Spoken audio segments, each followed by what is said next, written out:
where is in demand, Katie? The properties that we're seeing going to the most closing dates, which has definitely picked up more, is the lower end of the market. If you've got your property in good condition, you've probably a better chance of a sale. I think it's up to all of us to make sure we tell our sellers that when we're out and about. You know, if you achieve your home report value, you're doing really well, and that anything else on top of that is a bonus. Shall we talk about landlords? Let's do it. What they've said to me is, we're not buying anymore. We're actually going to sell the ones that we've bought, and we're going to start looking at portfolios. You have to remember you can pick the best solicitor in the world, but you're relying on the other side completely. And I just can't get over the speed that things are done at, and I think it needs to be revolutionised.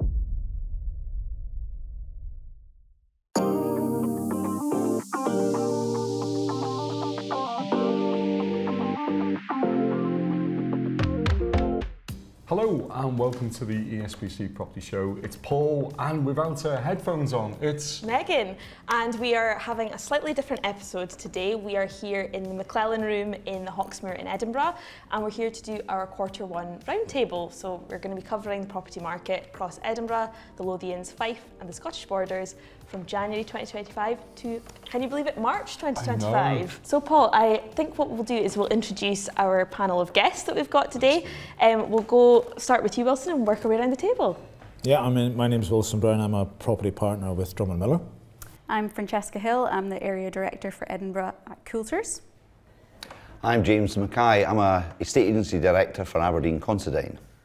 I'm Katie MacDonald. I am the Property Sales Director for VMH Solicitors and Estate Agents.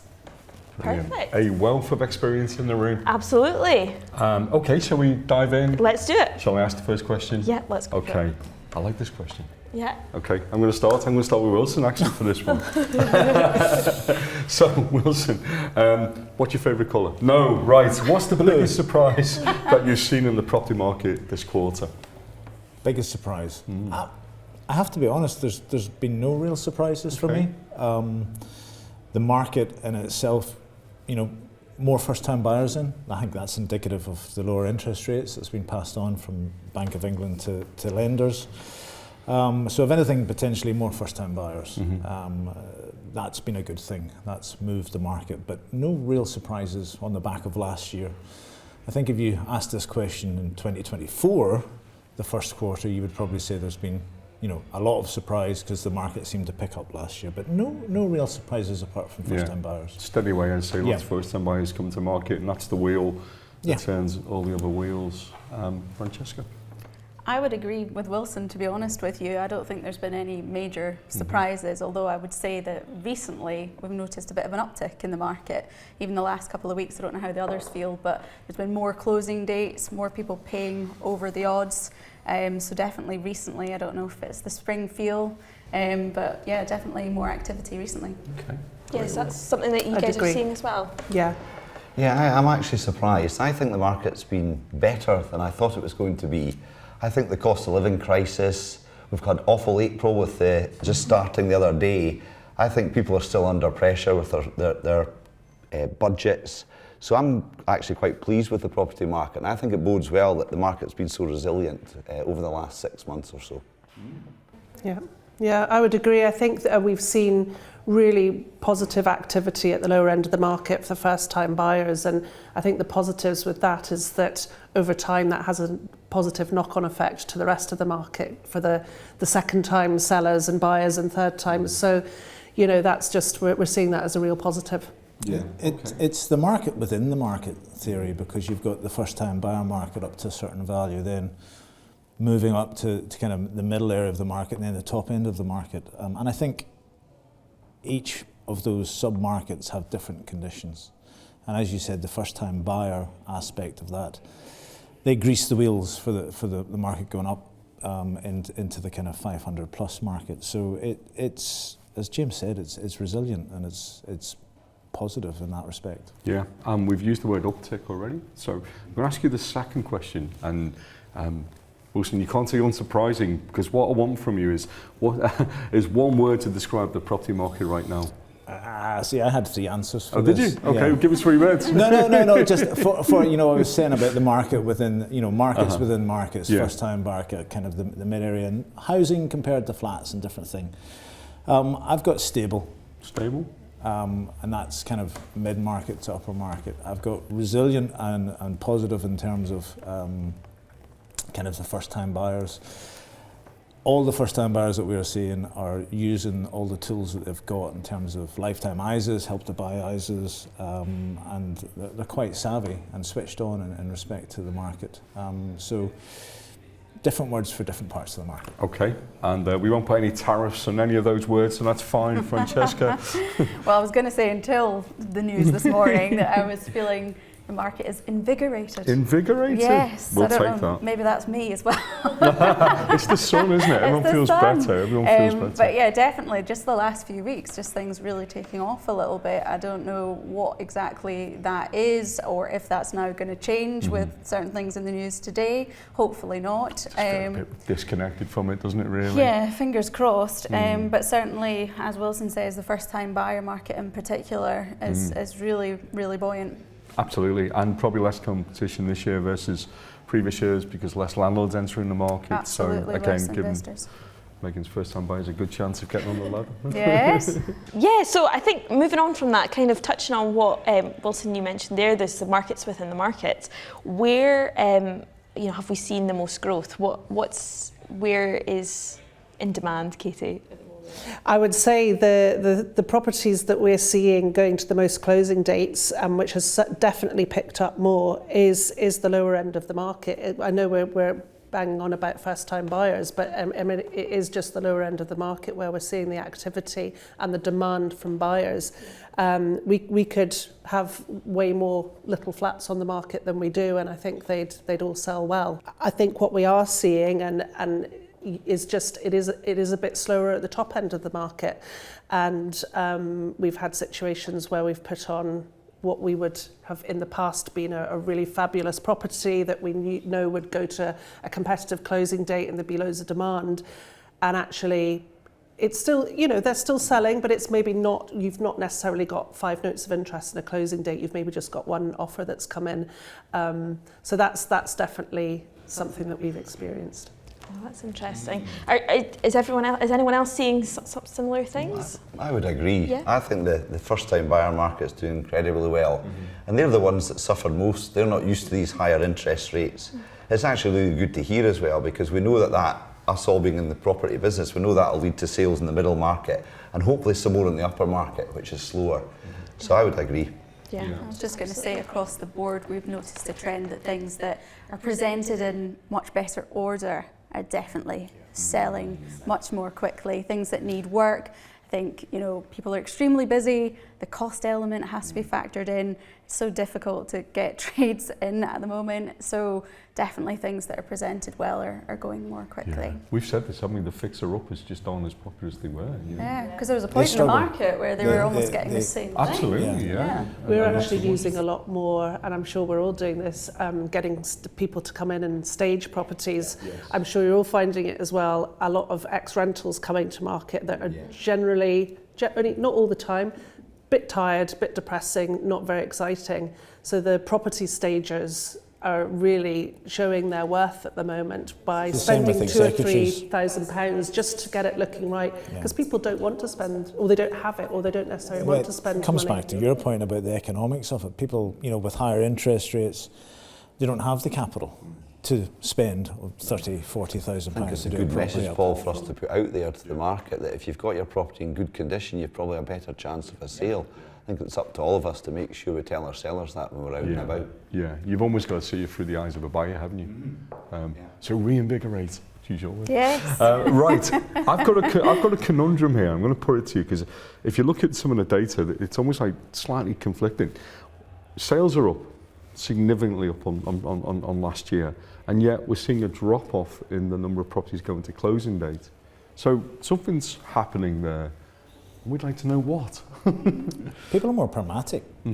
I think and I didn't want to mention this word, but you've got to go back to the pandemic, where the flat market suffered, but the housing market in terms of, you know, bigger gardens, bigger houses, more rooms, you know, as we all know, was just tremendous, verging on the ridiculous.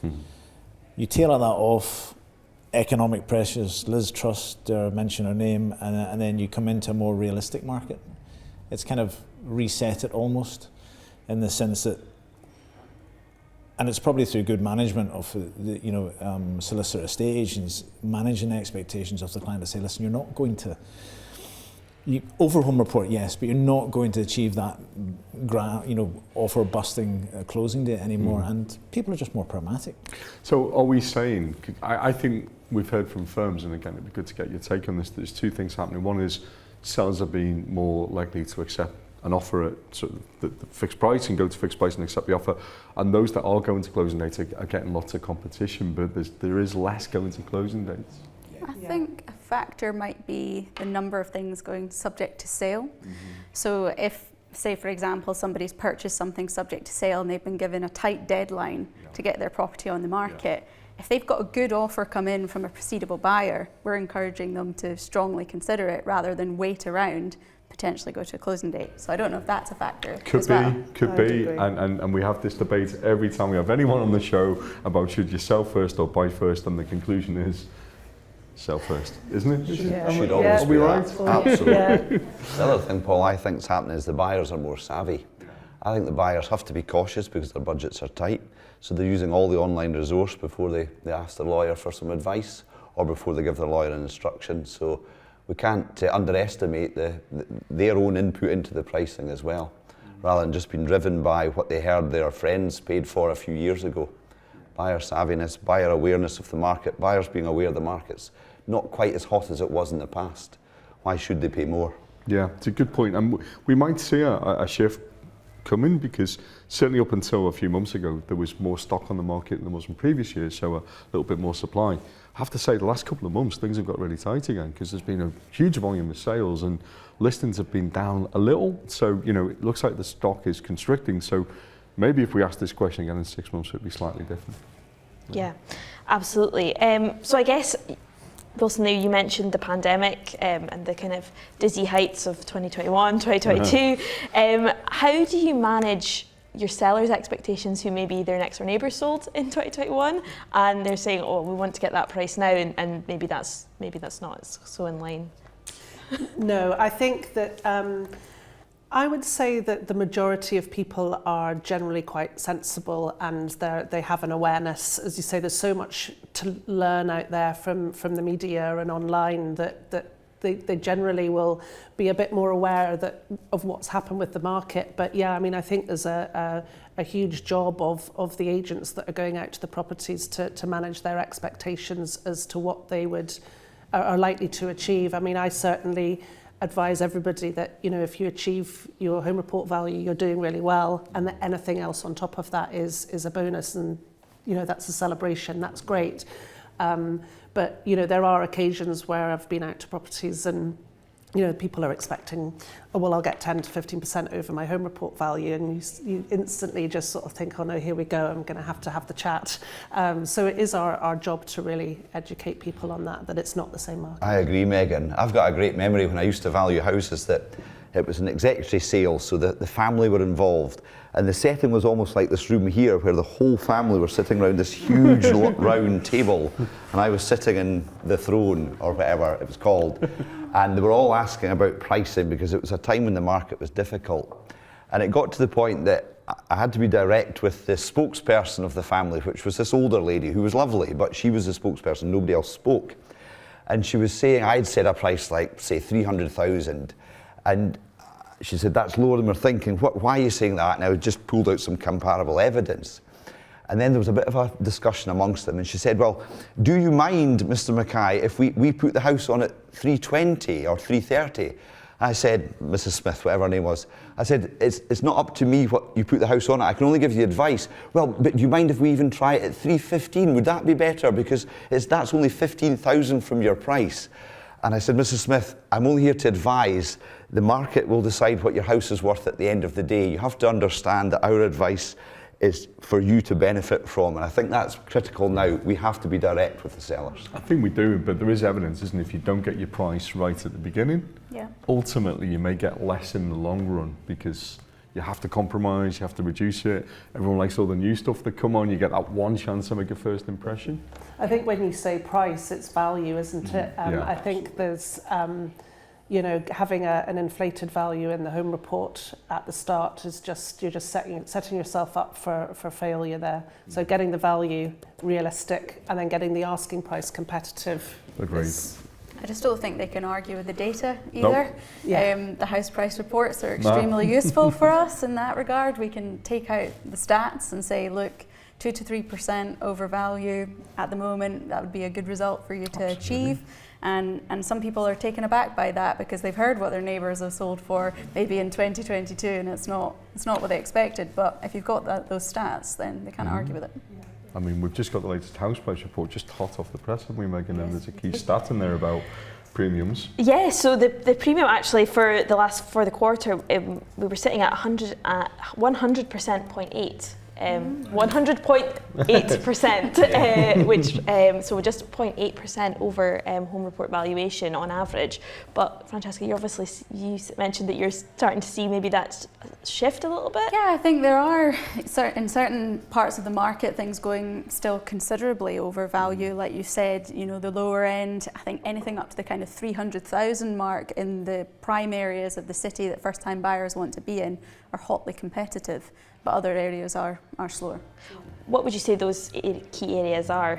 Just in case anyone's definitely watching. stands out still to me. I mean, we had a closing date recently that was over 20% over the value still, which, I mean, that was a standout closing date. What sort of property would that be? That was a large one-bedroom flat, tenement flat. Okay, so something a little bit out the norm, was it slightly? I would say that was slightly more, but there's been a couple in that area, the kind of just off Leith Walk or between Leith Walk and Easter Road, that little neck of the woods, because you're so close to the tram, you can walk up to St James Quarter, it's so popular. I just don't think it's a Edinburgh or those things. I buy in Glasgow as well, and I've seen 22% over home report in Glasgow. Wow. And that's not West End, that's South Side. Wow. So, you know, you do get these properties that just, whatever reason, really do well at closing dates. We should always be aware of that. Much as the likes of the ESPC figures average out, there are sales going through like that, and buyers need to be aware of that as well. That much as I'm saying earlier, they're savvy and we're offering advice. If they're less than the other buyers, they're going to lose out, so they still need to be aware of that as well. Was the average, was that not at 102%? That was end of last year. end of last year. Yeah, so it's just come up slightly. But I think that's indicative of the market. Yeah. That just shows where we're at. I think we've seen average sale price still rise. So again, there's a little bit of correlation here where a surveyor, you know, is looking back retrospectively, aren't they, when they're trying to value properties? So they're looking at past sales, and so if prices have gone up, you recalibrate things, and then you're asking, are we going to get a premium over the new recalibrated price? It doesn't always, you know, it's certainly clear that things are calming down a little. Yeah, absolutely. So, Paul, will we move on to my favourite subject? Let's do this. So, we've spoken about first-time buyers, and so I thought I would ask, if you guys were buying your first home today, so put yourselves in the shoes of first-time buyers, what would be your biggest kind of concern just now? Wilson, I'll pass over to you. I would say it's about the capital that you have once you buy your property, once you're into it, to do with it what you want. Now, if you're buying a property that's in move-in condition and you're not going to do anything, fine. But generally, people want to make their own stamp, make their own mark, and they're already probably spending a lot in terms of LBTT. So it would be capital for me. What capital you have, what money you've got left, either in savings from an economic position for your own financial management, or what money you want to spend on a property. I'm going through a negotiation with a minute, not with a property in Edinburgh in the Lothians. It's in Clackmanager, and the key thing is about what money they'll have left to do to this property that they want to do. It goes back to your fixer-upper, doer-uppers. It's about having that capital. So it would be that for me. Yeah, absolutely. Any other concerns? I agree, actually. I think Wilson's hit the nail on the head. I'd been thinking about this question because I'd seen some stats recently from our firm that the average age of our first-time buyers is now 34 years of age. Now, that was news to me, having been in the market so long as I have. So I think if I was a first-time buyer now, I'd be worried that I couldn't save up enough to get a decent mortgage rate, loan-to-value rate, and as Wilson says, have some spare cash to do what I wanted to the house. I think it's a really good point. I actually put it to the team in the estate agent team in the office, because there's a mix of ages, and I just wanted to find out what they thought. And it was pretty much the same with them all. And it was, you know, once you've got your property, it's the cost of living pressures and mortgage rates changing in the future was the concern. It's valid, isn't it? I agree with what everyone said, but mortgage affordability, I think if you think about being a single buyer, it's so challenging to get the mortgage. You might be able to afford that rent, but trying to prove it in mortgage terms is really difficult. So unless you've got support from parents or a partner that you're buying with, then it can be near impossible when prices are so high in the city. Yeah, the ones I feel really sorry for are the ones that are coming out of rented, a single person coming out of rented when they've been paying quite a high rent. How do they save? I don't know. If they're working in an average role, average wage, it's really tough for them. I think the ones that are staying with their parents, and this isn't a tip to anyone that's perhaps thinking of leaving home, but I certainly think they're better placed, because buying singly is so tough. Yeah, I think we'd agree. I mean, we have seen some innovation in the mortgage market, like the Barclays deal, which I think still run the 100% deal. If you Skipton. You got Skipton. Yeah, Skipton. They got the sole proprietor joint borrower. Yeah. I've got 4 or 5 transactions at the minute. Yeah. Skipton, where mum and dad are jumping onto the mortgage with their children. So that really does help. I mean, we don't want it to be something that's beyond people, do we really? You know, and I think that's why, in some ways, government has called this housing emergency, because it should be able to be right. We've said it so many times, suddenly to have a home and be able to live close to where you work and where your family are, and it's kind of where we want to get to. Yeah. It's just challenging. I think we need to see more of these help to buy schemes and the government doing more. We've recently had a development on where we had 8, they were golden share sales. Yeah. And it's quite interesting having to see it from the other side, because the buyers, and they are often single people buying by themselves, they actually have to prove more how poor they are rather than whether they've got the money. Yeah. But they've been really, really popular, and I think we need to see more of that. We agree. The interest in the golden share, because that's run by Edinburgh City Council. Yeah. Yeah. You know, they've put this tourist tax in place. I know. They've promised so much of a spend that will go to social housing, and so, you know, if they want to allow people to stay in the city in the right areas, you know, let's see what they do with that money. Challenge for the age, isn't it? But, you know, I say put the money back into the cycle, and you go to the local stores, so that means that people can pay the local business rates. It all just keeps the money close. And we had seen the open market shared equity scheme opened and closed within a month, and that money went, and I'm not convinced we're going to see it come back on the same terms. So interesting to see. Yeah, and I was just thinking of first-time buyers. If anyone is watching this as a first-time buyer and they're maybe thinking the dream property that they're looking for in the city is maybe a little bit out of reach, are there any hotspots that you think that they should maybe consider, or any areas that are good for first-time buyer friendly? I think there's always good areas kind of neighbouring the spots that they might like. So if they like a Stockbridge, but maybe that's out of reach, I think Cannon Mills is a great spot. Yeah. If they want to be in the West End or Haymarket, just go a little bit further, Dalry or Gorgie. I think you've just got to maybe admit that hotspot might be out of reach, but you can walk to it within a few minutes, which is the beauty of Edinburgh. And you can see it spreading out. You know, there's more coffee shops than there's ever been, isn't it? So, you know, it's always a sign, I think, of a gentrification of a location. There's more coffee shops appearing. And I think Leith Walk you've already mentioned Leith as being popular. Leith Walk, you're just seeing all these trendy little independent cafes, nicer restaurants opening up, and you know, that's where I'd probably want to buy one of the streets off Leith Walk. Shall we talk about landlords? Let's do it. Let's do it. So, as we know, there's been government legislation the last couple of years, which I think probably hasn't created the right environment for landlords. I'm being kind there. You're being very kind there. Non-political podcast. Things may have changed slightly. You know, we know now that there's going to be no rent controls for at least 2027, if ever. Are we seeing landlords coming back? Not really. No. I actually bought for a few landlords January, February, even with the tax changes, you know, jumping the ADS from 6 to 8%. And what they've said to me is, we're not buying anymore. We're actually going to sell the ones that we've bought, and we're going to start looking at portfolios. Right. Because they get the ADS relief. So, I mean, I don't know if that's the Scottish Government's intention to drive it to more collective landlord system, but yeah. And then I've got other buy-to-let landlords who see it as an opportunity. You know, people who think 8% second home tax, I'm not doing it. It leaves them open to maybe some parts of the market. Yeah. So it swings and roundabouts. It is, but you know, housing crisis, we need some like crisis, and landlords do provide a very, I don't want to use the word service, but you know, they're bringing a property to the market because not everybody can buy or want to buy, and it's how does that get serviced, isn't it? I think we'll see a shift towards more portfolio buyers. That's my thoughts on this question were, it's a tricky one because I agree with you, Paul. There's a large segment of the market needs landlords. We cannot do without them, and we all need to remember that.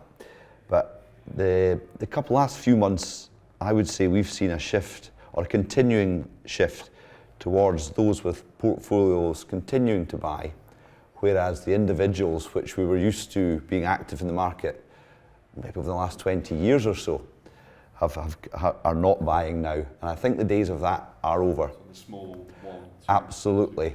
I'm not saying it's out of fashion, I just think it's beyond people now because of the restrictions, tax regimes and so forth. Web hits are still as strong as ever, you guys will see that. So there's still interest in the market from all areas. But activity, I think, for letting will switch to portfolio experienced, almost professional landlords rather than people who do it as a sideline. Shall we dive into future? Shall we do future predictions? Yeah, let's do some Go on, future I'll let you lead, predictions. Maggie. So again, putting you in the shoes of a buyer, not a first-time buyer, just a buyer just now in and around Edinburgh. Where would you put your money if you had £250,000 to spend? I think I would look at what has been on the market the longest, first of all, and just change your sort criteria on ESPC, for example, and look where I could get the best deal. Because if it's been on for longer, then you've probably got a better chance of getting a better price. If it needs some work, then I would probably take that on as well, because the things that are in good condition are getting more, as we've already said. So I don't think I'd have a specific location. It'd be more trying to get the most for my money, because 250,000 doesn't go all that far here. I would go west. I don't stay in Edinburgh and haven't done so for 20 odd years, and I do miss it. So I would like to get back into the west side of Edinburgh. And I've always thought there that you've got access to Glasgow, the north as well. So for me, I would go where my heart takes me rather than my head and stick to the west of Edinburgh. Okay. Well, we've seen a lot of interest and popularity and demand for properties out in Midlothian. You get a lot of property for your money, and there's a lot more people moving out of town because, you know, they only have to say do one day in the office a week. They can work from home. So we've had some of the closing dates we have had are your areas like Bonnyrigg, Lasswade, Dalkeith, that are really, I think, becoming a lot more popular with buyers who just, you know, they don't want to be in a flattened town. They want a bit of their outside space. I think that is still, you know, for couples or people planning families in the future. So yeah, I might take myself off somewhere a bit more rural, out of town. Yeah, perfect. Wilson? I'm a bit like Francesca. I would probably look to see where the best deal is, but also I would be considering where kind of infrastructure investment would be. You talk about gentrification, you know, you look, where's the tram going next, if anywhere? Where's Edinburgh City Council going to invest money in development? Because you look along the shore, you go to the Pilton areas, what's coming that way? You know, if it's a short term, probably you'd want to stick to your more defined areas where, you know, you might get your money back in it if it's like 2 to 5 years. If it's long term, you know, if the investment's there and you're happy to hold on to it for 15, 20 years, it's like any investment. The longer generally you hold on to it, the more growth you'll get out of it. So it depends what your kind of appetite for risk is. Yeah, that's a really good point. We were talking about this the other day, weren't we? Yeah, we were, yeah. move on up to the waterfront. Simple Minds, you'll remember that. There we go. I could do a rendition, but I won't. And we were talking about Granton and Seafield and those areas, which is kind of what you're referring to, isn't it? Yeah. Where's the tram going? Where's the infrastructure go? Where's the money go? Where do the coffee shops come in? And away we go. Well, I mean, you just need to look at any major city where this word gentrification has happened. I lived in London many, many years ago, and there's some areas you just wouldn't go into. Mm-hmm. Now, you're paying millions of pounds for flats. Notting Hill, If there was one thing that you could do to change the property market for the better just now, what would that be? I'm crying out for more stock. So I always think we can do with more stock, and I mean across the market. I think Paul's point earlier about we want people to come in the market and we want first-time buyers to see houses available for them. So I would always say more stock, and I'm allowed one more. Sure, yeah. Quicker missives, quicker missives. Yeah. If we could just see more stock and quicker missives. Hang on. You're ambushing me here. I feel like Zelensky in the wall. I'm the only lawyer in the room. I know. It takes two to conclude. I know. I was going to say conveyancing. Sorry, Wilson. I've been through the process of buying and selling in tandem recently, and even being in the industry and knowing everything about it, it was incredibly stressful. The estate agency side was a total breeze, but as soon as it got to conveyancing, you have to remember you can pick the best solicitor in the world, but you're relying on the other side completely. And I just can't get over the speed that things are done at, and I think it needs to be revolutionised. Yeah. I recently sold as well, had exactly the same situation as you, and I remember the days where, missives would be concluded within a couple of weeks, and I had an amazing solicitor acting for me, but at the end of the day it was down to the offer of loan from the other side, etc., and our missives concluded the day before the date of entry. So and it had been staged, so it was like, well, when do we get it emptied? Do we get all the furniture taken out? Do we, is it going to be okay? And it was literally, at the 11th hour, and it was a big relief. But it is stressful, even as you say, even though you're in the industry. It's. I feel as if I'm going to have to come out and defend my profession, which I will do, with a very diplomatic answer. Why was it to the last minute? What was the explanation? It was the other side. The buyers didn't have the mortgage. Yes, it was the mortgage. It was just the bank was taking a long time. So it wasn't anything to do with the solicitors. So I suppose when you said when you first bought missives were concluded within 2 weeks, if you go back 20, 30 years before the financial crash, mortgages weren't an issue. You even look prior to that in bridging. Bridging finance was very simple prior to the crash. If you couldn't sell, you would just bridge and you would buy and you would worry about the sale later. That's gone. We've become more risk averse, more controls have been put in the market, and I think rightly so, considering what happened in 2006 and 2007 with the subprime mortgage. So generally, in my mind, there's always two things that will slow down transactions in terms of getting missives concluded. The mortgage offer is the biggest thing. And the first thing I say to any client purchasing, whether it's 100,000 or 2 million and they need a mortgage, your only obligation in this process at the minute is to get your mortgage offer. So get your broker, get your bank now and start that. The whole idea that you can conclude in the back of a hat years ago, subject to finance, subject to sale, it just doesn't happen anymore. And that's your delay. It would be easier if we communicate it more effectively with our clients, just to say, listen, look, it's all about the mortgage. Everything else is done.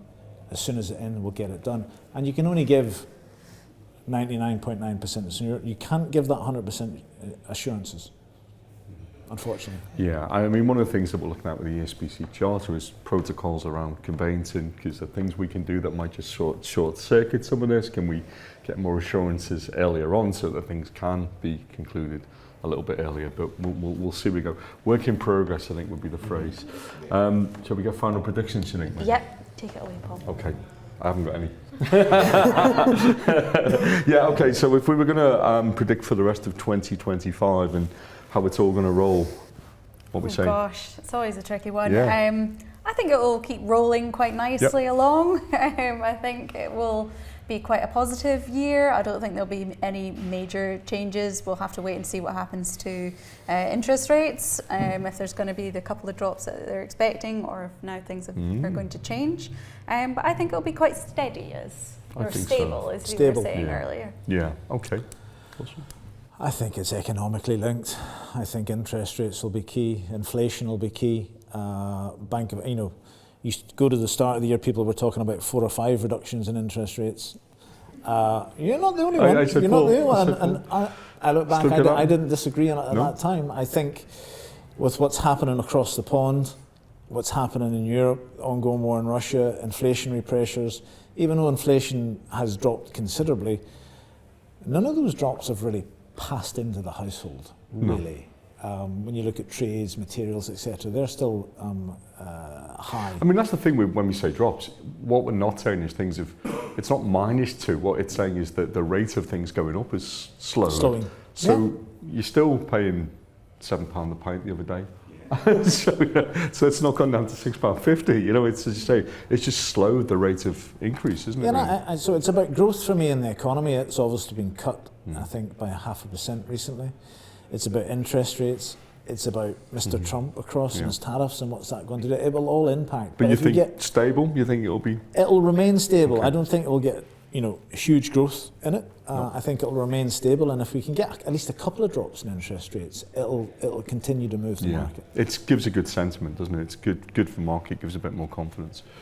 James. Yeah, I agree with the folks there. More of the same, or probably slightly better. I think we were predicting a couple of interest rate drops, like's been said. I think if they take place, it'll only help. So I don't think it'll be a very, very strong year for growth in the market, but I think it will stay stable.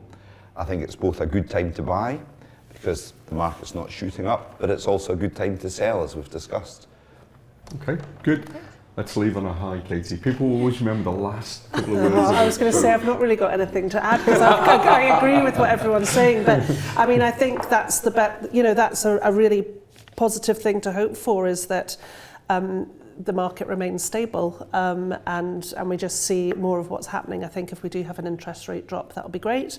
And just hope that Edinburgh sort of remains, the sort of robust city, sort of safe place that it has been over the last while, and that things continue as they have been. Yeah, past historical evidence would suggest it might, so we should be fine. Yeah. Anyway, we've enjoyed that. I think that is What was it like without your headphones on? It did feel weird without my headphones on. Thank you all so much for coming to join us today for this roundtable, and thank you very much for watching. If you'd like to watch some of our previous episodes, you can do so by looking wherever you get your podcasts, Spotify, Apple Podcasts, and here on YouTube as well. And you can hit subscribe wherever you're watching or listening from too. That's all I've got. I've got nothing to say. Thank you. Thanks again for everyone to take part today. It's been really great, really stimulating debate, invigorating at times, and very stable at others. So he said he would monopolise all the words. Thanks again for everyone for coming along, and thank you for listening and watching. So we'll see you again soon. Take care. Bye-bye. Bye.